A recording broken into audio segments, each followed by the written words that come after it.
All right, ladies and gentlemen, in our physical science classes, I know you can't see me particularly well, but hopefully you can hear me okay. Here I am. I'm down here.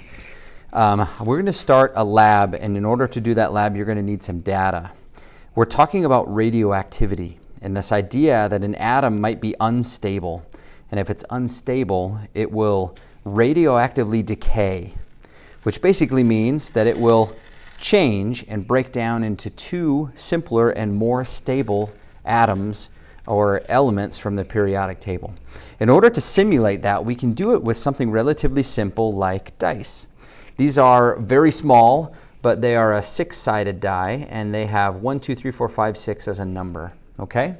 What we're going to pretend is that each of these dice represents one atom that is unstable and will radioactively decay.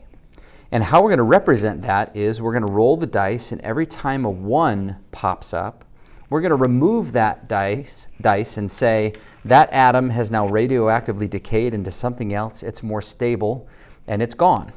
And those that are not number 1 will stay behind. Okay? We've got 100 dice here. And so how this will work is I will roll all 100 dice and then put them on the table and separate out those that are 1s.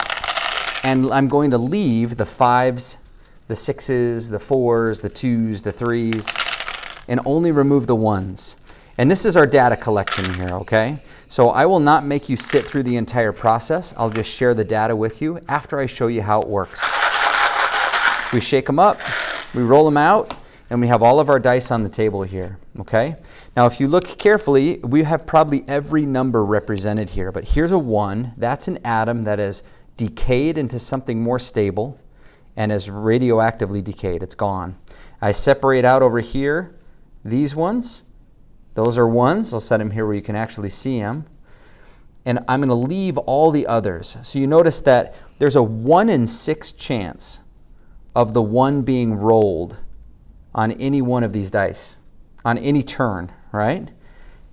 But there's also a 1 in 6 chance that a 2 could be rolled, or a 3, or a 4, or a 5, or a 6. So I just am really interested in how many decayed and how many are still unstable and have not decayed. Okay? Help me out here. Do you see any? You can't tell me anyway. So I think I'm going to count them up. I have total here 1, 2, 3, 4, 5, 6, 7, 8, 9, 10, 11, 12, 13, 14, 15, 16, 17, 18. 18 of those atoms radioactively decayed, right? Which means that the other 78 here, 82,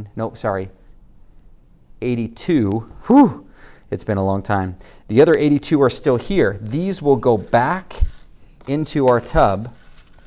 They will be shaken up and re-rolled to see how many now decay. But the ones that have decayed, the ones that we rolled, never go back in. We set those to the side. These get rolled out, and now we separate out the 1s and see how many have decayed and how many have not. Okay? I wanted you to see that process because we're going to share that data with you so you can see how many of these dice decayed each round.